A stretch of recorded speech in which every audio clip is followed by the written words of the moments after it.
আসসালামু আলাইকুম। আজকে হঠাৎ প্ল্যানিং ছাড়াই রং তুলি নিয়ে বসে গিয়েছি আর্ট করতে, কিন্তু ভেবে পাচ্ছিলাম না কি আর্ট করব। পরে ভাবলাম বাইরের থেকে জানলার একটি দৃশ্য আর্ট করব। তো প্রথমেই আমি ব্যাকগ্রাউন্ড হিসেবে ল্যাভেন্ডার কালার আর্ট করে নিয়েছি এবং তারপর ইয়েলো কালার দিয়ে জানলা আর্ট করা শুরু করলাম। ভালো না লাগায় এরকম কালারে পরিবর্তন করে নিয়েছি।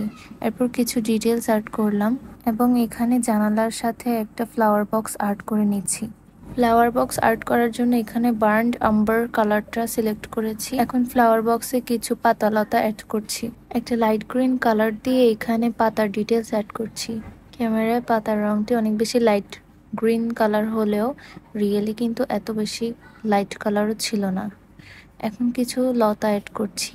সেম ভাবে গ্রিন কালারের সাথে একটু ব্ল্যাক কালার অ্যাড করে একটা ডার্ক কালার দিয়ে আমি এই লতাগুলো অ্যাড করেছি। এখানে কিছু ছোট ছোট ডেইজি ফুল আঁকবো, তাই ফুলের মাঝখানের অংশগুলো এঁকে নিচ্ছি। এখন হোয়াইট কালার দিয়ে ফুলের পাপড়িগুলো এঁকে নিচ্ছি।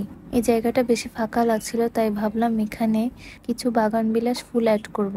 আমি অফ ক্যামেরায় বাগান বিলাসের ডালপালা এঁকে নিয়েছি আর এখন ফুলগুলো এঁকে নিচ্ছি।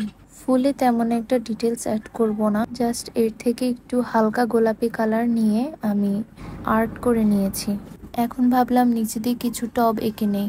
এখন প্রতিটা টবে আমি ডার্ক গ্রিন কালার দিয়ে পাতা আঁকবো। পাতার রং হিসেবে আমি গ্রিন কালারের সাথে একটু ব্ল্যাক অ্যাডজাস্ট করে নিয়েছিলাম।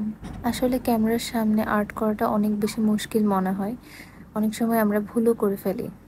তো এখানে হচ্ছে আমি অফ ক্যামেরায় কিছু ডেইজি ফুল অ্যাড করে নিয়েছি। এখন দেখতে অনেক বেশি সুন্দর লাগছে। আর এই হচ্ছে আমার ফাইনাল আর্ট। হঠাৎ মাথায় আসলো আর এঁকে ফেললাম, জানি না কেমন হয়েছে। আপনারা সবাই অবশ্যই জানাবেন কেমন হয়েছে। Thank you.